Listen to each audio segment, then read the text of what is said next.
de número 28, livro do profeta Joel, capítulo 2, versículo de número 28. Enquanto você conta, eu quero agradecer a Deus por poder estar uma vez mais aqui cultuando com os irmãos, ao pastor, a pastora. Deus abençoe, obrigada sempre pelo convite. Deus abençoe também a nossa irmã Cíntia.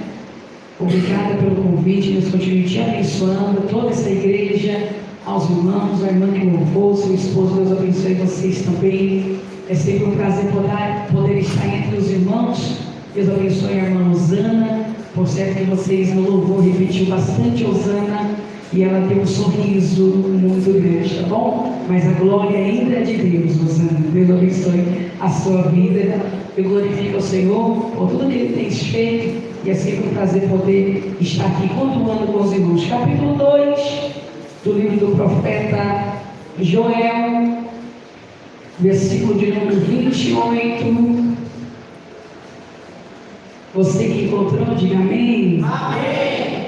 E há de ser que depois derramarei o meu espírito sobre toda a carne, e os vossos filhos e as vossas filhas profetizarão, e os vossos velhos terão sonhos, e os vossos mancebos terão as visões, e também sobre os servos e sobre as servas, naqueles dias derramarei o meu espírito. E você se assente dando glória a Deus. Nós não vamos sair do tema que os irmãos colocaram, mas vale ressaltar que livro de Atos dos Apóstolos, capítulo 2, é o cumprimento de uma promessa que Jesus havia dito aos seus discípulos, orientado aqueles que caminhavam com Ele ao longo do seu ministério,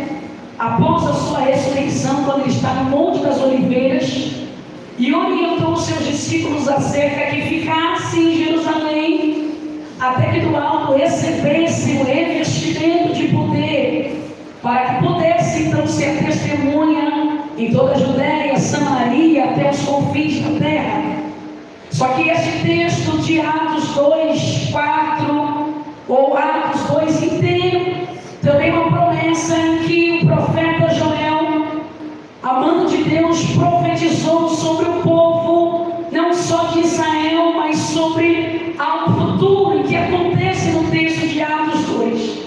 Quando você olha dentro do profeta Joel, ele está em um cenário delicado, porque o povo de Israel, que é conhecido como o povo de Deus, amado de Deus, eleito de Deus, escolhidos de Deus, estão num cenário pior, num cenário ruim. Eles tinham abandonado ao Senhor, eles tinham largado ao Senhor. E só para refrescar a sua memória, este povo é aquele povo que tem um histórico desde a promessa de Abraão. Quando Deus olha para Abraão e diz: Abraão, sai da tua terra, da tua parentela, da casa do teu pai, vai para uma terra em que te mostrarei, Gênesis 12, farei de você uma grande nação. Fala sobre a sua descendência, a terra que eles iam herdar. Este povo de Israel é conhecido como o povo que Deus um dia olhou para a terra do Egito, viu o povo sofrendo, o povo hebreu sendo escravizado. Deus lembrou das promessas, Deus ouve o clamor do povo e usa o homem por nome Moisés, dizendo: Moisés, eu ouvi a aflição do meu povo. Gênesis, no capítulo 3, do 7 ao 9,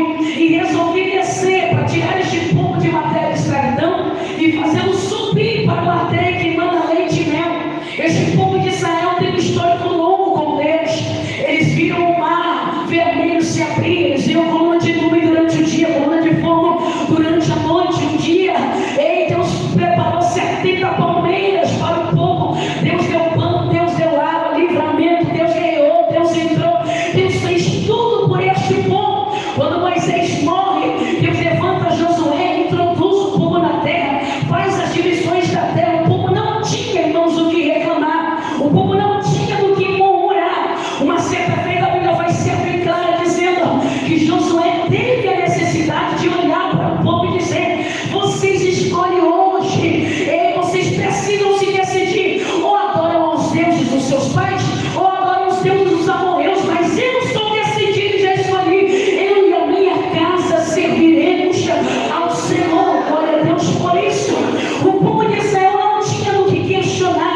que se chama pelo meu nome, orar, buscar a minha face e se converter nos seus bons caminhos, então eu ouvirei do céu, perdoarei os seus pecados e sararei a sua terra. Quando você olha nos versículos seguintes, Deus ainda vai dizer mais: se eles me deixarem, eu vou deixar eles. Se eles me abandonarem, eu vou abandonar eles. Isso acontece, irmãos. A coisa fica terrível. Por quê? Porque os sacerdotes que eram para servir ao Senhor, adorar o Senhor, engrandecer ao Senhor, oferecer sacrifícios ao Senhor, não quer mais saber de Deus. Está na Bíblia, o profeta Isaías fala: os sacerdotes que eram para ser representantes de Deus estavam, me permita no popular, enchendo a cara. As mulheres que eram para estar rasgando as vestes, se prostrando e clamando, estavam cascavelando. O que é isso? Rebolando, andando na frente dos sacerdotes. E os homens que eram para ser separados e nazireu de Deus estavam se prostituindo. E o profeta Isaías fala no cenário do povo. Quando você olha capítulo 1 do livro de Joel, você vê um cenário lamentável.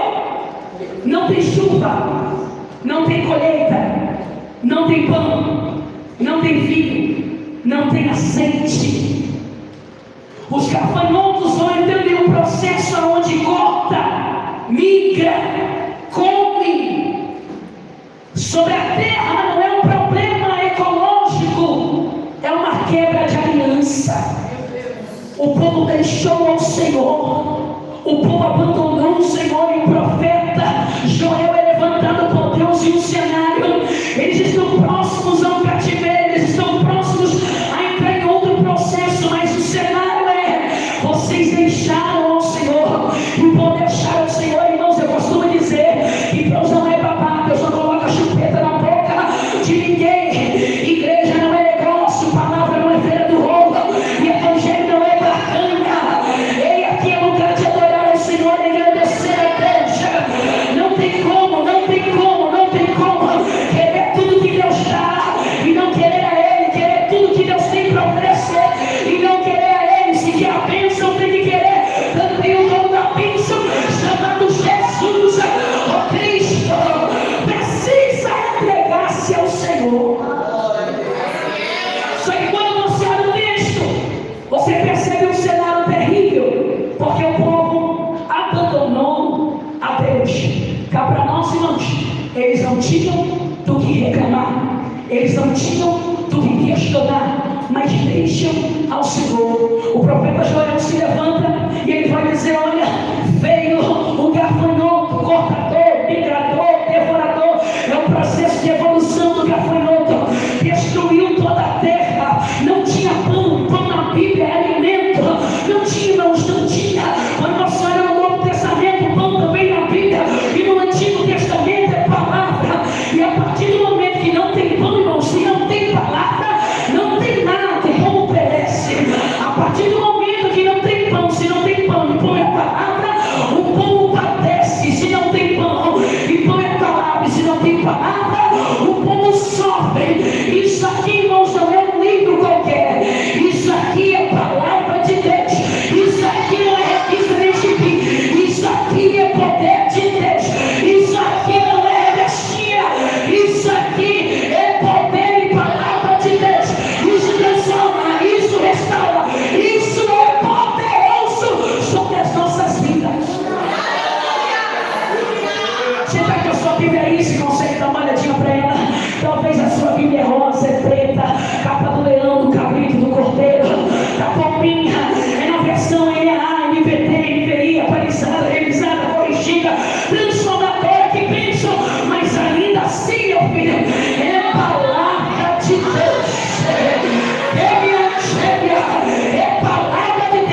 diz: jovens, sois fortes. Não porque pega a remada baixa, não porque faz supino inclinado, não, porque você pega no triângulo. Ei, vocês são fortes porque a palavra de Deus está em vós. Levanta uma das suas mãos por gentileza. Deus está dizendo: se faltar pão perece, mas se tiver pão na casa, se alimenta, você divide, compartilha e é cheio da palavra de Deus. Pão na Bíblia é para o irmão que Jesus mais fazia era dividir o pão. Até depois que ressuscitou, fez crente, coisa que crente sabe fazer, o que? Comer. Ele entrou no caminho de Emaús, conversou, papiou, pregou, falou, evangelizou. Aí depois entrou na casa, irmão, sentou, pegou o pão. Quando você olha a igreja primitiva, lá dos Apóstolos, capítulo 2, versículo 42, depois do batismo, depois das almas, aí o texto diz assim: e perseveravam na doutrina dos apóstolos, na comunhão e no... Oh, glória! É por isso que ele te come, porque o pão é a palavra. A gente mais pentecostal, a pizza é a palavra, o hambúrguer é a palavra. Glória! Assim, mas irmãos, palavra! Aí o texto diz que Joel diz: não tem mais pão. E se não tinha pão, o povo ia perecer. Segundo, não tem mais vinho. Vinho na Bíblia, alegria.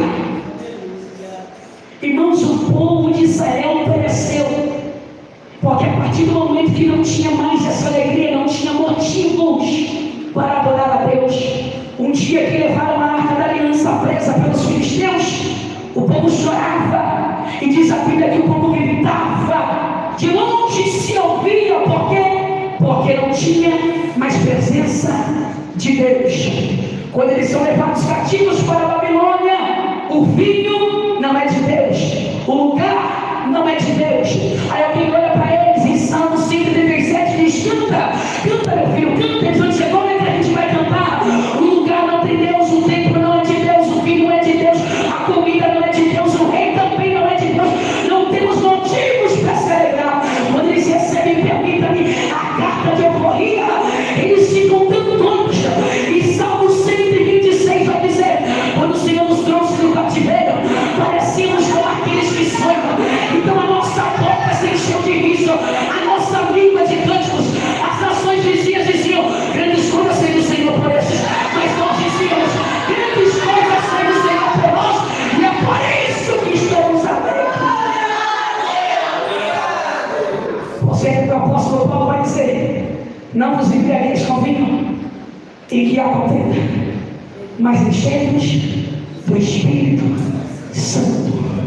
Irmãos, não olha para o lado não, mas crente cheio do Espírito Santo é feliz, e quem não tem é triste. Não dá uma olhadinha só para ver se ele sorriu, ele está com calma, fica tranquilo. Irmãos, é impossível alguém carregar a presença de Deus e ser mal amado, mal-humorado, chato. Quem tem presença de Deus na vida, irmãos, ele passa pela prova dando glória a Deus. Ele canta, sobrevive, adorando, sobrevive. Ele louva o Senhor. Quem é cheio do Espírito Santo não tem como. Só que o cenário de Joel é isso, é capítulo 1. Não tem pão, não tem vinho e não tinha azeite. E o azeite era usado para abastecer, aminorar a lâmpada, que precisava continuar acesa. Então, na primeira prensa de azeite, aquele azeite que saía era para abastecer a lâmpada, para não se apagar. Vanessa, porque a primeira prensa era para acender a lâmpada, para deixar a lâmpada acesa. Porque quando chegava na terceira, tinha resíduo. E quando o azeite tem resíduo, a chama oscila. Tem azeite, mas tem resíduo, a chama não é mais a mesma. Tem azeite, mas tem resíduo,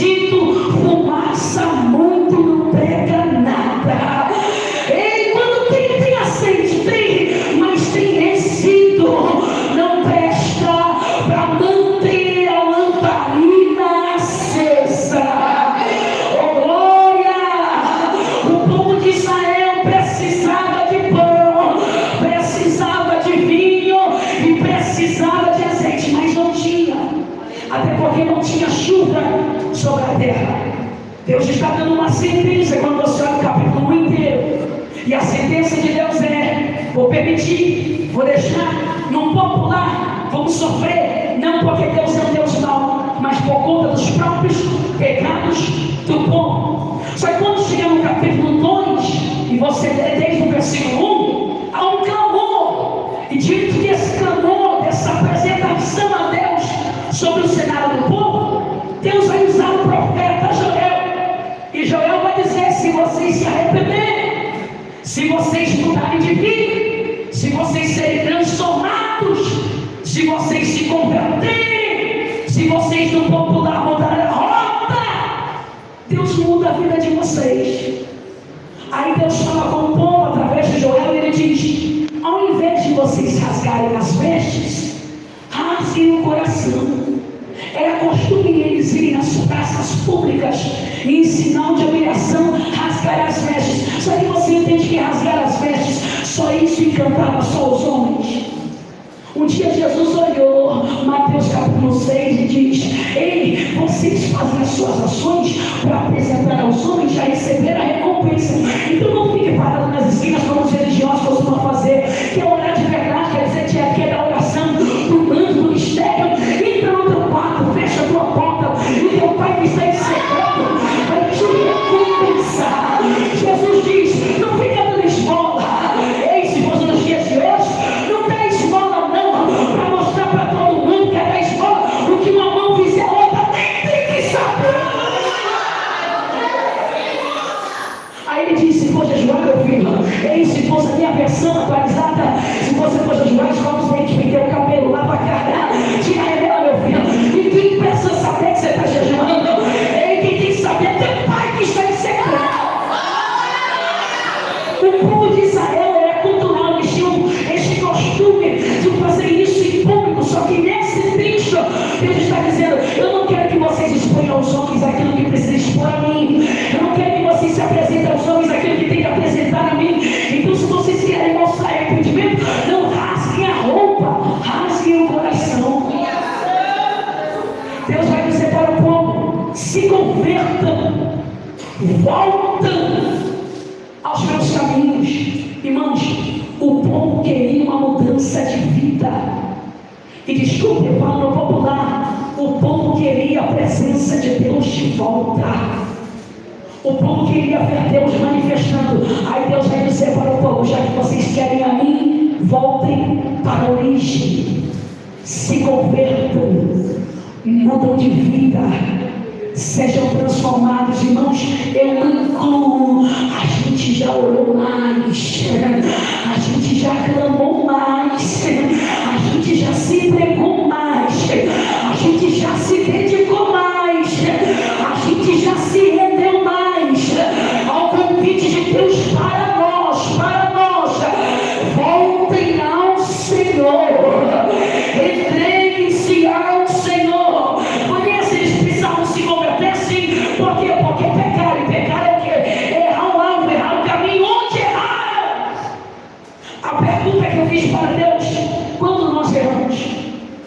E eu escrevi só para não esquecer: quando nós pegamos o espiritual e deixamos ele natural. Hoje você tem um escândalo em muitas igrejas. Isso não é culpa do sistema, isso não é culpa do governo, isso é culpa de alguns que pegam o que é espiritual, jogou na série e disse: natural, normal. Falar em línguas está banalizado. Movimento de Deus está banalizado. Se alegrar na presença de Deus, banalizado. Se eu grito glória a Deus, sou exagerada. Se grita aleluia, não precisa disso. Se Deus descer aqui, alguém olha e diz: eu acho que é meninice. Pegaram o que é espiritual e colocaram no natural. Irmãos, a carcaça é nova, o RG é antigo, mas ainda estou no tempo em que Deus ainda manifesta o teu poder. Deus ainda continua operando no meio dos seus. Eu creio no poder do braço, eu creio nas mãos dadas, eu creio na mão estendida, eu creio orar sobre a casa. Deus é poderoso. Se você crê, aproveita para levantar a tua mão e glorificar este Deus.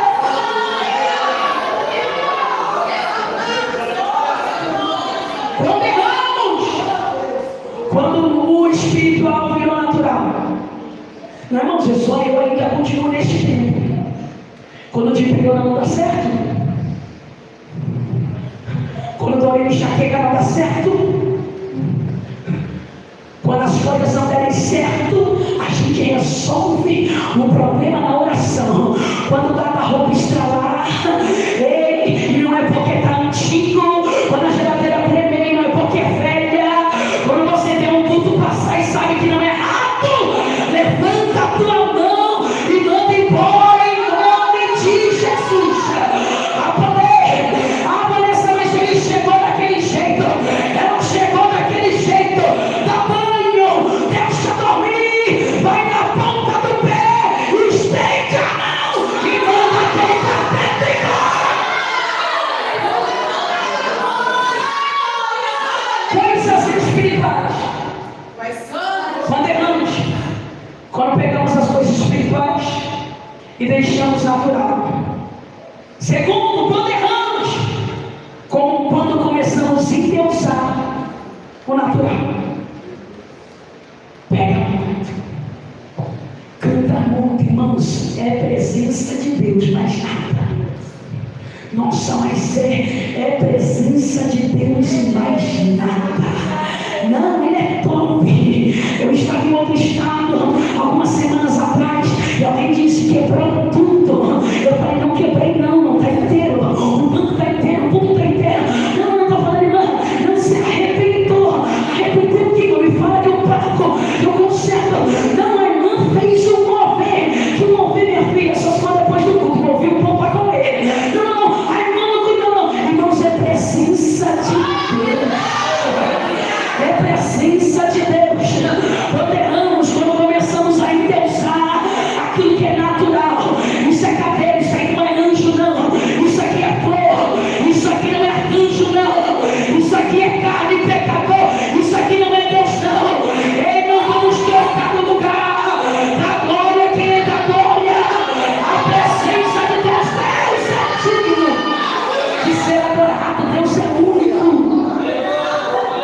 Deus vai olhar para o povo e vai dizer: se vocês voltarem, se converterem, se arrependerem, eu mando chuva, eu mando trigo, que é o pão, eu mando vinho e eu mando azeite para vocês. Quando você olha a partir do versículo de número 17, o texto diz assim: chorem os sacerdotes, os ministros do Senhor, entre o altar e digam: poupa o teu povo. A recomendação de Deus, a princípio, é para o sacerdote. Por quê? Porque era o sacerdote que fazia o sacrifício. Ele que pegava o animal de uma entidade sem defeito, sem mancha, sem mácula, tirava a pele, tirava os dentes, tirava os ossos, colocava sobre o altar que era queimado, e aquele cordeiro era assado, eles comiam, se alimentavam, obedeciam sacrifícios ao Senhor. É o sacerdote que mantinha a lamparina acesa para que ela não se apagasse. Aí você olha ao longo da Bíblia e o que acontece? A primeira flecha do diabo que é lançada não é sobre o levita, não é sobre os ministros, os terceiros, não. A primeira flecha que é lançada é sacerdote. Porque se tira o sacerdote, tira oferta. Se tira oferta, tira sacrifício. Se tira sacrifício, tira o sangue. Se tira o sangue, tira o altar. Se tira o altar, tira a lâmpada. E se tira a lâmpada, tira o fogo. E se tira o fogo, tira o azeite. Se tira o azeite, tira a presença. E aí você vê, quando o povo começa a entrar no declínio terrível, não tinha primeiro sacerdote, depois não tinha toda a composição daqueles que estavam junto ao sacerdote. Mas eu acho lindo, lindo, lindo, lindo a Bíblia, que Deus entendeu isso, Deus viu isso. Então tirando o sacerdote, e se tira sacerdote, tira altar, tira oferta, sacrifício, tira sangue, tira a lâmpada, tira fogo, tira azeite, tira tudo. Aí Deus entendeu, aí Deus pega e decide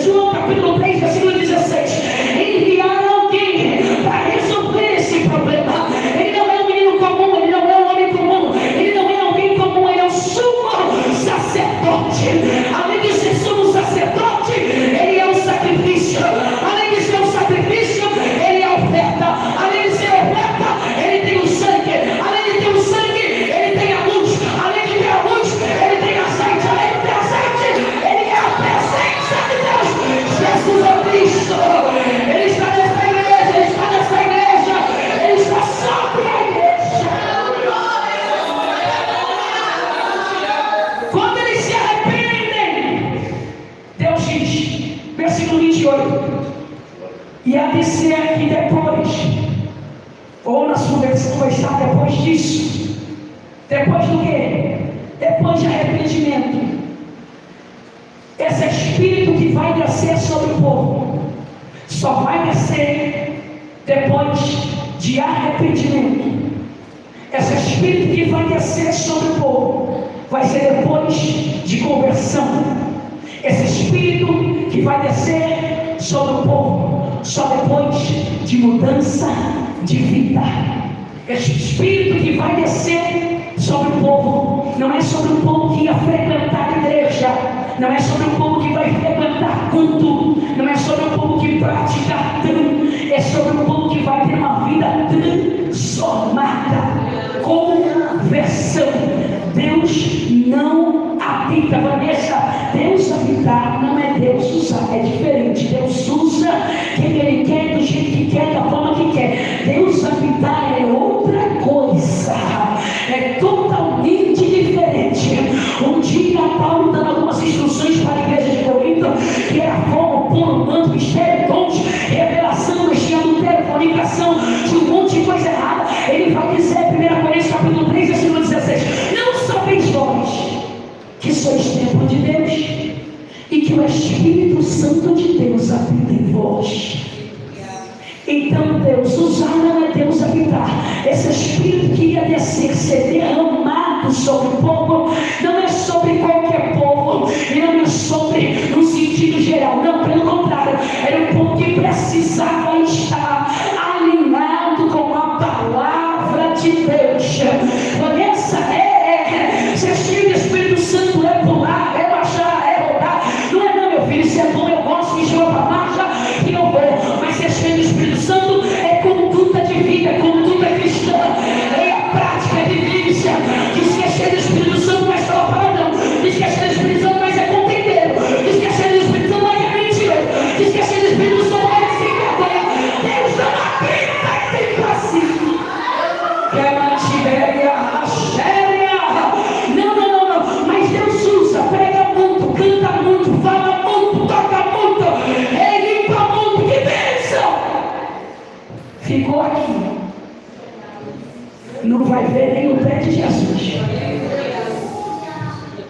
Esse derramamento, ele vai dizer depois dessas coisas, depois que vocês se converterem, depois que vocês mudarem de vida, depois que vocês entrarem no processo de arrependimento, então eu derramarei o meu Espírito sobre toda a carne. Percebe, irmãos, que no texto não há carteirinha. Ele fala de filhos, ele fala de jovens, ele fala de velhos e fala de servos. Independentemente da categoria, se vocês se arrependerem, vocês receberão o derramamento do Espírito Santo. Quando eles recebem isso, e eu já vou comprar, quando eles recebem isso, você vê ao longo do texto que Deus então decide cancelar gafanhoto, mandar chuva, mandar pão, mandar vinho e mandar azeite. Vanessa, quando esse povo recebe o arrependimento, irmãos, essa palavra aqui se cumpre no Novo Testamento, sim. Por quê? Porque Cristo veio para nos converter, para mudar a nossa rota, para mudar a nossa vida, e através de Cristo entramos em um processo de arrependimento. E esse arrependimento no grego, metanoia, mudança de mente, nos leva a viver uma plenitude em Deus. Aí quando Jesus está com os seus discípulos, pregando, falando, curando, ele enfatiza sobre isso. Até João Batista disse: meu filho, eu sou batizo com água, mas vai vir um que vai batizar com o Espírito Santo e também com fogo. Irmãos, nós pentecostais, e a gente gosta disso, irmãos, não é da categoria, mas quando você estuda o texto, você vê, irmãos, a gente diz: vai ser batizado com o Espírito Santo e com fogo. E para alguns, qual é o quê? Poder, irmãos, na Bíblia não diz que fogo é poder, não. Na Bíblia não diz isso. Fogo e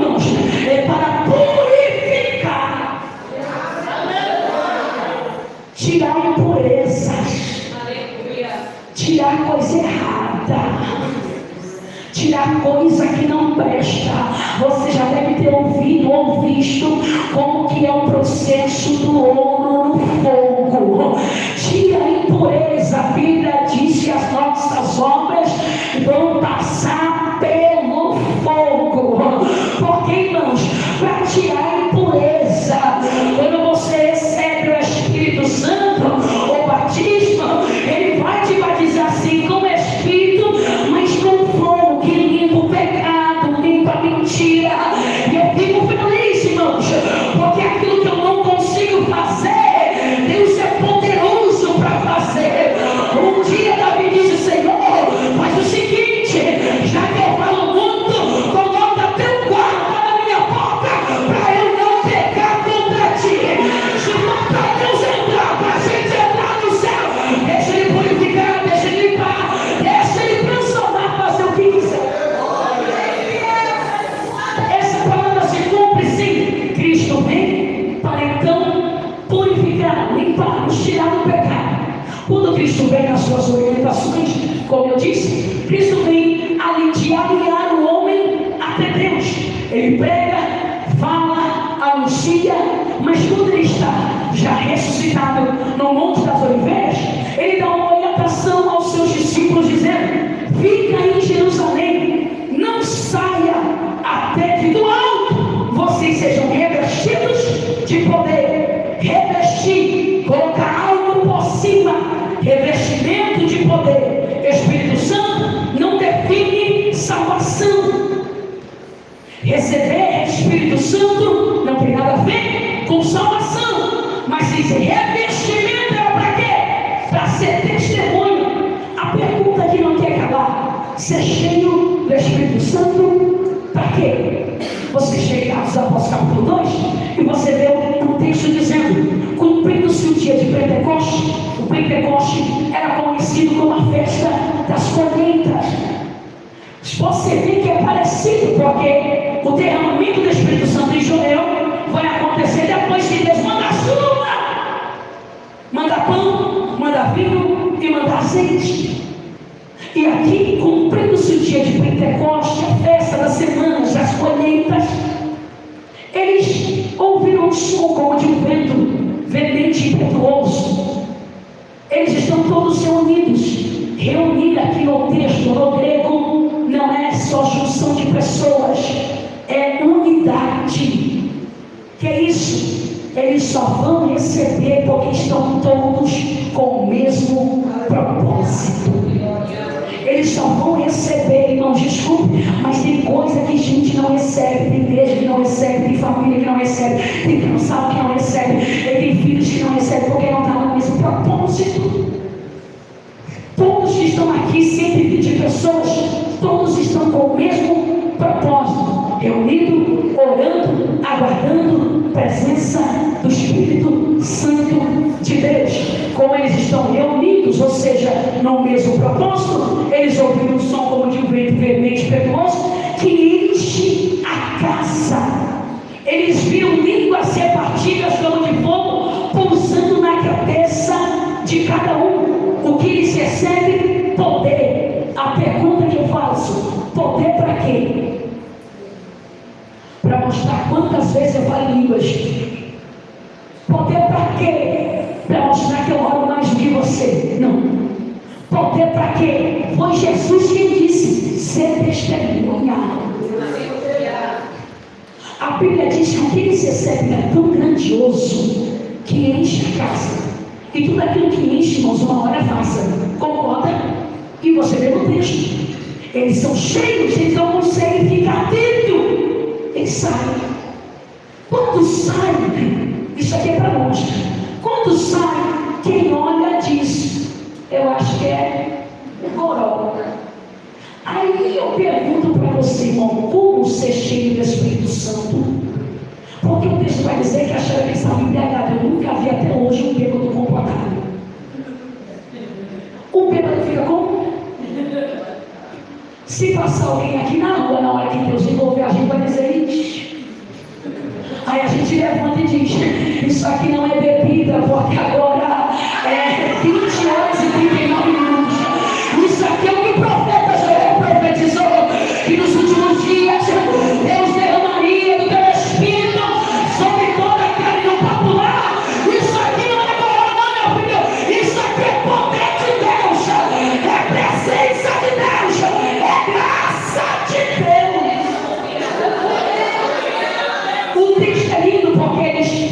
que eles recebem é tão grandioso que enche a casa. Se encheu a casa, vazou. E se vazou, eles não conseguem se compensar. Quando saem, as pessoas olham e dizem: eu acho que é bebida. E aí Pedro, que outrora tinha a espada na cintura, agora está com a espada na língua. Palavra. Ele diz: varões, isso aqui não é bebida porque é 9 horas da manhã. E ele cita o texto de Joel. Irmãos, o que eles recebem é tão forte, é tão maravilhoso e é tão altível que as pessoas começam a se agregar. Eles estão falando alguma coisa em outras línguas que atrai e não espanta ninguém. Eles estão reunidos e não estão fofocando, estão reunidos e não estão criticando, eles estão reunidos e não estão mentindo, eles estão reunidos e não estão fazendo coisa errada, eles estão reunidos orando. Ora, recebem, são cheios, falam, e o que eles falam não espanta, traz para perto. Nós, como igreja, temos que tomar cuidado, porque será o que será que nós estamos falando, está espantando ou está aproximando? Vanessa, não, é porque pregou a palavra, pegou a verdade e ele decidiu ir embora. Então o problema não é a palavra, o problema é a pessoa que não acredita na palavra, não obedece a palavra, não vive a palavra. Vanessa, mas ele mandou em direta, a Bíblia não é em direta, a Bíblia é direta, ele corta tanto para lá quanto para cá. Então esse não é o problema. O problema é o que a gente está falando. Está atraindo ou está espantando? Aproxima tanto, irmãos, e eu termino. Aproxima tanto que o povo ouve Pedro pregar e ele não dá uma chupeta.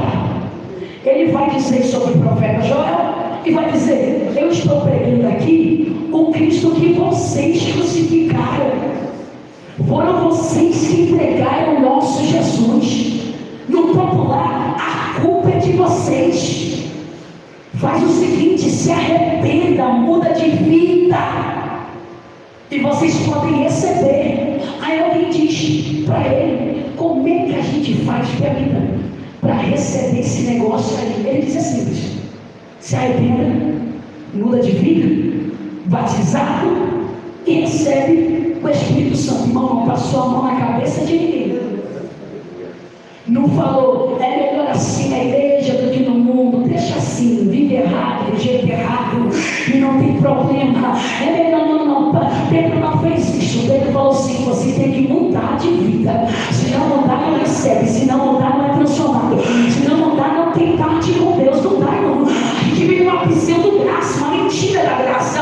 E a mentira da graça é: vem de qualquer jeito, fica do jeito que está. E Jesus te ama. Ama mesmo, não chama o pecador, mas abomina o pecado. Não tem como você vir de qualquer jeito, mas não permanece, porque é transformado pelo poder da palavra. Não dá, evangelho não é barganha, não tem como. Aí Pedro disse: vocês querem mesmo receber? Mudem de vida. O pastor já disse aqui, quase 3.000 almas. Levanta a mão: eu quero Jesus. Aí outro diz: eu também quero. Aí outro diz: eu também quero. Aí outro diz: também quero. E a igreja crescia.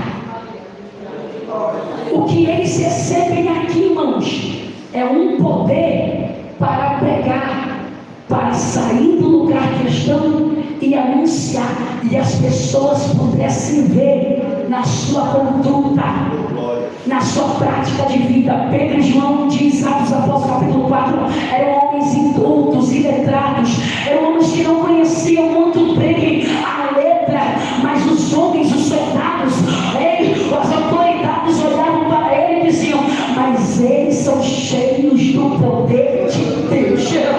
Não tinha muito conhecimento, não tinha muita leitura, mas tinha a presença de Deus. Desculpe, relógio não expulsa demônio, roupa bonita não expulsa demônio.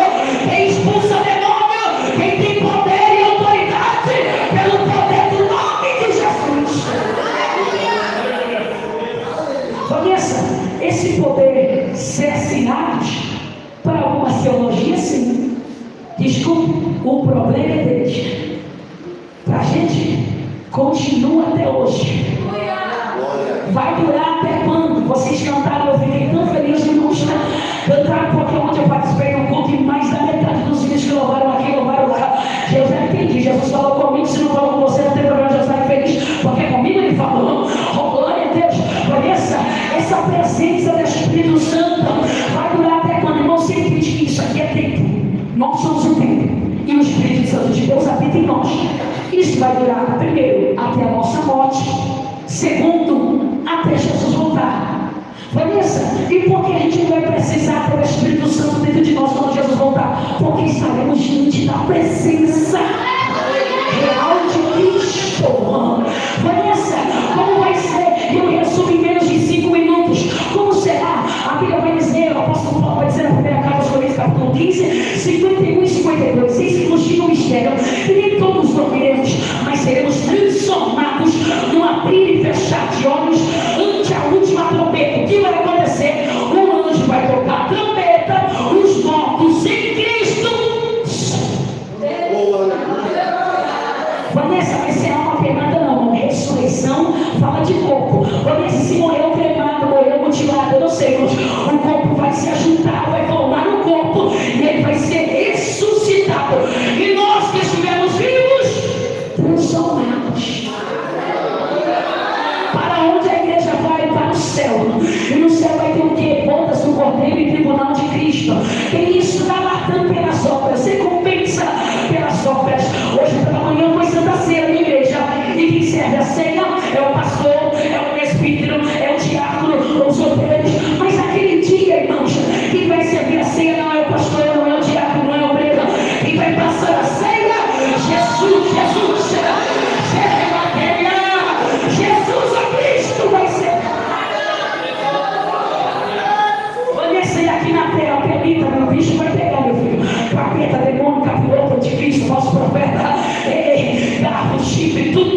Não, a coisa vai ser feita. 3 anos e meio de uma falsa paz, 3 anos e meio de guerra, luta, prova. O anticristo diz a Bíblia, lá em Daniel, ele vai morrer depois de 3 dias ressuscitar, só para se parecer com Cristo. A coisa vai ser feia. Quando chegar no 7º ano, ele vai encurralar Israel no vale de Megiddo. Ele vai acontecer aquela guerra do Armagedon.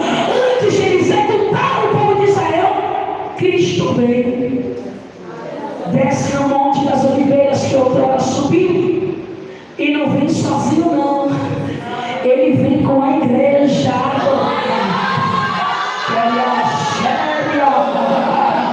Ei, vale a pena ter manha, ser cheio, porque nós vamos pisar nessa terra, é transformado pela glória e pelo poder de Deus. Você tem que levantar e exaltar a este Deus. Desce no Monte das Oliveiras, distrai o falso profeta, anticristo, lago de fogo, prende o Satanás por 1000 anos, estabelece o seu milênio. E quem vai reinar por 1000 anos não é presidente A, não é presidente B. Quem vai reinar por 1000 anos? Jesus, ó Cristo. E quem vai estar com ele, glorificado, a igreja. Depois de 1000 anos, eles soltam o Satanás, que ainda engana algumas nações, entre elas Gog e Magog, se rebelam contra Cristo, e Cristo destrói elas, lança o diabo no lago de fogo. Lá de fogo é onde? É um pouquinho mais embaixo do inferno. E aí depois disso, trono branco é para a igreja, está amarrado. O trono branco é para quem morreu sem Cristo e viveu sem Ele. Permita-me, Cristo vai abrir. Cristo não é mais um cordeiro, Cristo agora é juiz. Abre o livro da vida.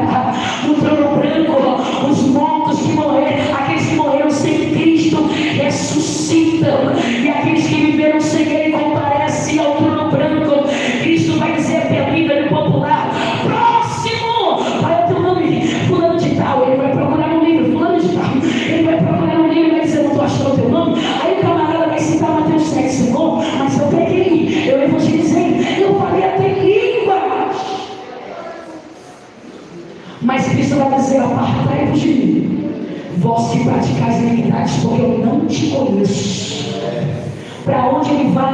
Lago de fogo e enxofre, aonde o bicho não morre, capeta, demônio, tudo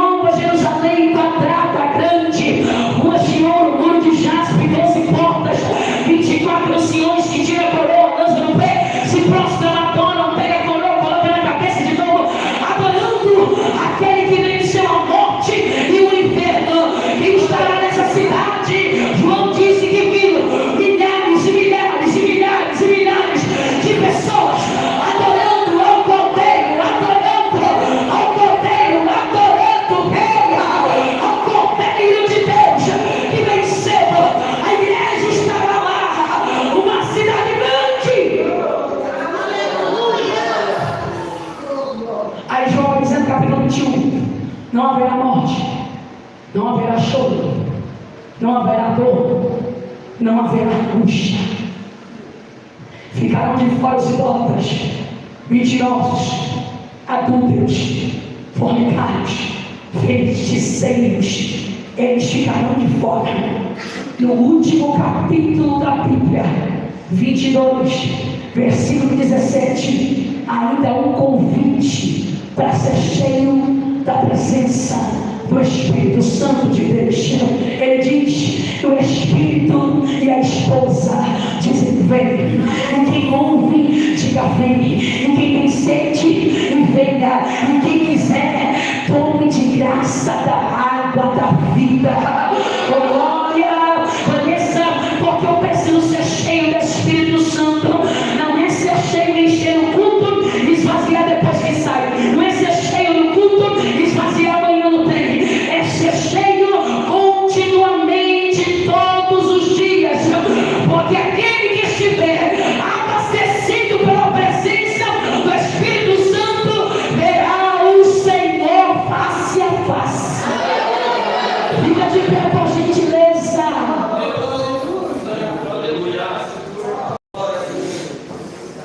Deus é poderoso para nos ajudar. Eu quero orar com você. Por que, Vanessa? Porque, irmãos, a presença do Espírito Santo é a única que nos ajuda diariamente a prosseguir.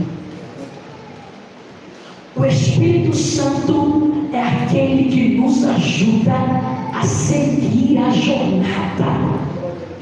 É o Espírito Santo que nos ajuda a seguir firme com o Senhor através da sua palavra. Irmãos, Deus não quer que a gente lembre do congresso como algo incrível e chegar na próxima semana a gente esquecer do que viveu. Deus não quer que a gente coloque um tema bonito como este e na próxima semana esqueça de praticar. Deus não quer que a gente viva um momento grandioso aqui e não transborde por onde passar. Ser cheio do Espírito Santo é ser transbordante por onde passar. E Deus está me dizendo: fique tranquilo, porque se você estiver cheio da minha presença, na sua casa você transborda, no serviço transborda, na rua onde mora transborda. Ei, eu não estou falando nós somos a Bíblia que o mundo lê. O mundo não lê Bíblia. Como que a gente é a Bíblia que o mundo lê? Não, o mundo não quer ler a Bíblia, o mundo quer ver a nossa vida. E vai ser cheio do Espírito Santo, é lotada de Deus. Na hora que o demônio bater lá, vai chamar você, porque sabe que a graça de Deus está sobre a sua vida. Nós vamos orar. E qual é a nossa oração nessa noite? Eu sei que você vai dizer o que quiser, mas qual o propósito da oração nessa noite? É para que Deus nos deixe abastecido. Da mesma forma que a lâmpada não poderia se apagar, o Espírito Santo não pode se apagar. Paulo vai dizer em Tessalonicenses: aí, não apagueis a chama do Espírito Santo. Irmãos, alguém acha que isso é meninice? Aí eu te pergunto, cantora,